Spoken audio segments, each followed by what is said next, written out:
বন্ধুরা, তোমরা সবাই কেমন আছো? আশা করি সবাই খুব ভালো আছো। সেদিনকে বানিয়েছিলাম আলু পনিরের কুটির সবজি। চলো রেসিপিটি তাড়াতাড়ি করে শুরু করি।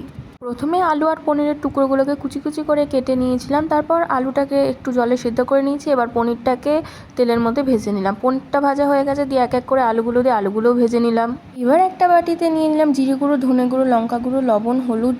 এর মধ্যে একটু জল মিশিয়ে মশলাটা করে মিশিয়ে নিয়ে যেই কড়াইতে পনির ভাজা আর আলু ভাজা হয়েছিল সেই কড়াইতে দিয়ে দিলাম ঘি আর সাদা তেল। কড়াইটা গরম হয়ে গেলে দিয়ে দিলাম গোটা জিরে, শুকনো লঙ্কা আর তেজপাতা দিয়ে ভালো করে নিয়ে দিয়ে দিলাম জিরে, আদা, লঙ্কা বাটা দিয়ে ভালো করে কষিয়ে নিলাম। দিয়ে দিলাম কুচি করা টমেটো, পর দিয়ে দিলাম মশলার যে পেস্টটা জলে গুলে রেখেছিলাম সেটা দিয়ে ভালো করে কষিয়ে নিয়ে তেল ছাড়ার পর এবার দিয়ে দিলাম আমি আগে দুধের মধ্যে পোস্ত বাটা ভিজিয়ে রেখেছিলাম, সেটা দিয়ে ভালো করে কষালাম।